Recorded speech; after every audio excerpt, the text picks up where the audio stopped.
Welcome to the Maserati booth. I'm here with Jeff Ehoodin, and he's going to tell us a little bit about the Grand Turismo. How are you? I'm good. Good. Well, this is the first time in the North American market that we've come out with a car such as this. It's a large two-door coupe. You can fit 4 people in it comfortably, but it has genuine thoroughbred underpinnings. The engine is set very far back in the chassis. The weight distribution has the majority of the weight over the rear end, and so underneath this beautiful shape is a car that has genuine performance, but it's done so in a way that's comfortable and leisurely, if that's how you want to drive it. And I'm sure Ferrari appreciates that when they tie their name to you guys. It's like they want the performance, they want the cornering abilities. Now I noticed I've driven the Grand Sport, and I noticed that it sits a little high, and it didn't corner up to what I expected it to. But I've heard amazing things about this car. Now, did you set everything back a little bit more and work things out because of that? Yeah, it was. The Grand Sport was it was a brilliant car. It was more a power car than a finesse car. And what we were able to do with the Gran Turismo is, starting with the Quattroporte platform, as I said, the engine sits about 2 inches behind the front axle and very low. And there are no other cars in class that have this. And what it enables the car to do is to naturally sit very low, to keep the weight very low, so that you don't feel all the transferring masses and corners and all that. The Grand Sport had the engine that came out in front of the front axle by a couple of inches, so it was just a previous generation car. Again, a brilliant performing car, but anytime you have a clean sheet of paper, you can do it that much better. Start all over. Here we're looking under the hood. This beautiful Maserati. Wow. So tell us a little bit about this. Okay, so first of all, as we talked about before, you can see how far back and how low it's placed. We believe in natural aspiration because you get a very flat torque curve coming up. This car generates most of its torque right around 2,500 RPM, which is right off the line. So but that being said, it's a classic European V8 in the sense that it can rev up to about 7,500 RPM. And if you want to drive it in a leisurely way, then you can get decent enough mileage, or if you want to put the stick to it, you can get great performance.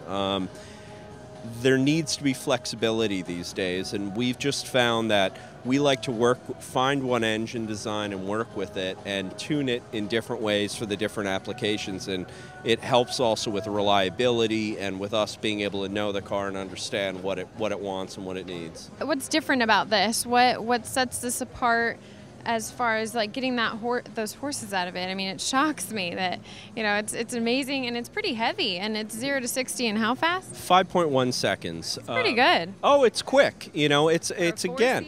Yeah, it is, but it's a matter of using we use composites for the hood and the trunk lid. A lot of it comes down to getting your power to weight ratio right, and making sure that the drive lines are efficient and don't lose that much. The power is correct for the car. What we believe is what you find on the racetrack is that it's not so much always about overwhelming power or one thing or the other. It's overall balance in the car. That's what makes a great performance car. That's what Maseratis have always been about, and that's what these are. We believe that, there's a lot of talk out there about specs and all that. We understand, coming from the racetrack, that it really is up to people who understand how to build the car right from the clean sheet, and that's what we have. Definitely. Well, it's a beautiful car. Now, I know that sometimes, as far as versus the Mercedes or a Ferrari or whatever class you really want to place yourself in, there's so many you can compare it to because it has so many different dimensions to it.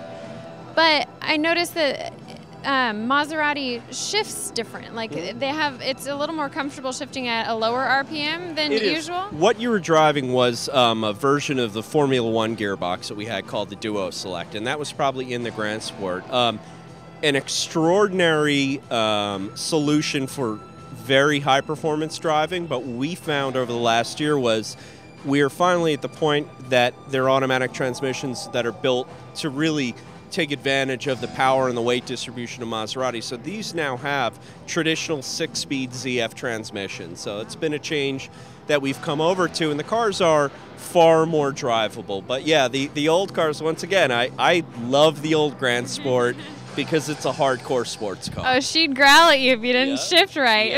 Nope, no now. Yep, that's right. So let's go into the interior Sure. and take a peek in there. Sure. Yeah, you barely have to touch these doors to open them. Look at this handcrafted leather. Yeah, so The oak steering wheel. you can see inside, all of the wood is handcrafted. You can see that this piece going all the way across the dash is actually one piece of wood. All the leather is hand stitched. It's Poltrona Frau leather, which is a fine leather company out of Italy. And this is a car where we differentiate ourselves is that this is a handcrafted car, whereas they used to be $300,000 and $400,000. This is a car that you can get for $125,000, and it's unique and it's special, and there's still that sense of occasion when a Maserati pulls up. Yeah, and definitely in the market, this is an amazing package. You get so much a bang for your buck, really. I mean, hand-stitched leather, even in the center console. You have your paddle shifters, which are lovely. Yep. they're user-friendly, if you will. They tell you up, down. Yep. You have all your, buttons right here in front of you, which I noticed the one before had, a lot of the Maseratis, they have where you close it, you can't see a lot of things, which is also nice, but it's more of a sports car feel. This is very, very user-friendly and luxury. The name Grand Turismo actually was started by Maserati in 1947. So if you think of all the GT cars that have come, this is a genuine Grand Turismo in the sense that it's very comfortable and very sporting. It can do both in equal measure. The Grand Turismo really is it is at its heart what this car is about, and so for us it's just very simple. We like to keep things simple and uncluttered and elegant. Well, you definitely have. It's an amazing vehicle, and it looks good inside out, and I'm sure it's amazing to drive as well. So thank you so much for your time.